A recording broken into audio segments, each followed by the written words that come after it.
All right, today we're going to finish up chapter 26, and we're going to take a look at the Second Red Scare and the rise of Joseph McCarthy.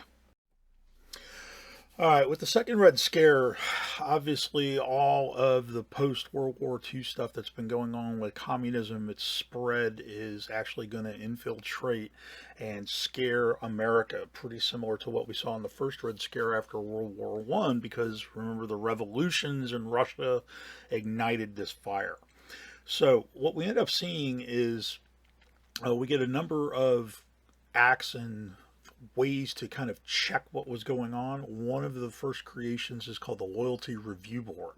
This was an organization created by Truman. He was under pressure from the Republicans to do something to, take a look at what was going on in the United States as far as communism went. And the Loyalty Review Board looked at 3 million federal employees from 1947 to 1951, and thousands of people were either forced to resign or quit because of the examination into their lives. Now, we also get another major court case, Dennis et al. Versus the U.S. in 1951. And essentially what happened was they began throwing communist leaders in jail. And one of the big ones you can see pictured here is Eugene Dennis. He upheld the idea of overthrowing the government and speaking out against the U.S., where he believed communism was the wave of the future. And in 1951, the court upheld that it was illegal to promote the overthrow of the government. And Dennis and a number of communist leaders were actually thrown in jail. One of the things that was created was also called the McCarran Internal Security Act. This is a picture of the main proponent of the bill, Senator Pat McCarran of Nevada. This was passed over Truman's veto. Truman believed that this was a little bit too authoritarian. It made it illegal to establish or advocate totalitarian government. It restricted employment and travel of members of the Communist Front organizations, in other words, known organizations in the United States. If somebody tried to travel or go overseas or move from state to state, they were watched and maintained and controlled. The one that Truman, I believe, was really opposed to was this last one. It created essentially detention camps for subversives. And in other words, kind of like what we have at Guantanamo Bay today, where we take a lot of our Muslim terrorists and we hold them without trial. And again, by creating these detention camps, a lot of the people were denied their due process.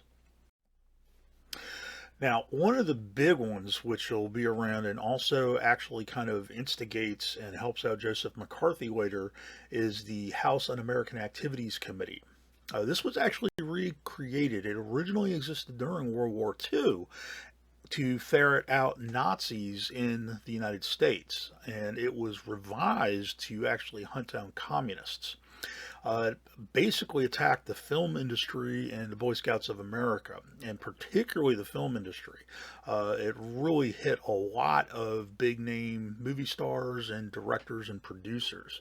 It called many people before Congress to testify, and a lot of those who didn't were charged with contempt, and a number of them were blacklisted where they weren't allowed to work in Hollywood for the duration. Now, the big cultural impact, again, because obviously this focused a lot of stuff going on with Hollywood, we saw a lot of a lot of writers get labeled as anti-American. And it's not so much that they were anti-American, it was really they were anti-government repression of free speech. One you have here is Death of a Salesman, written by Arthur Miller, and some of you guys who may have actually read his other work, The Crucible, is again kind of like a play on the McCarthy trial. We also get the American Civil Liberties Union really became very active at this time, trying to defend a lot of these writers and actors and stuff who actually were claiming that they were allowed to talk out against the government, not now condoning the overthrow, but speak out against them under the basis of the freedom of expression. Two, which really kind of ignited a lot of stuff, was the Hiss case. Is one of the espionage cases. This is a picture of Alger Hiss being interviewed by the Senate. He was a high-ranking member of the State Department who assisted FDR at the Yalta Conference. And what happened was an informant claimed that he was actually a spy selling essentially secrets to the Soviets when he was there.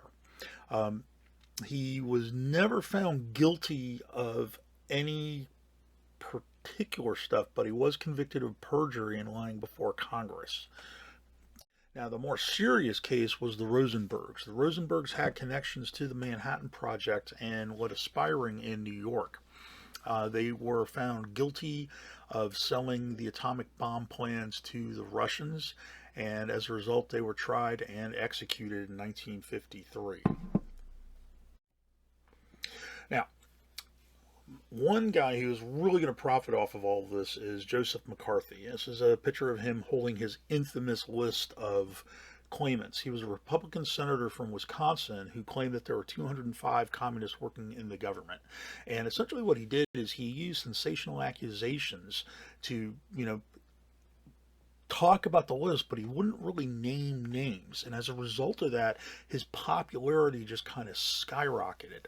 A lot of Republicans didn't really like what he was doing, but it was very effective in throwing off the Democratic Party. And with elections coming up, a lot of his fellow Republicans just let McCarthy run with this.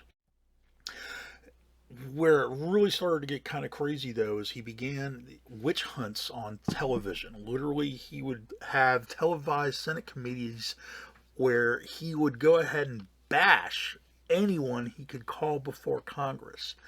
And this, at first, it kind of skyrocketed again his popularity, pushing him a little bit further and further.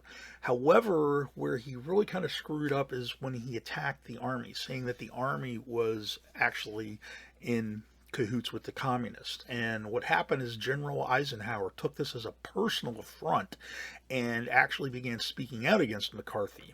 And as a result of this, the tactics really backfired. McCarthy ends up losing in his next election and dies of alcoholism about 2 or 3 years later.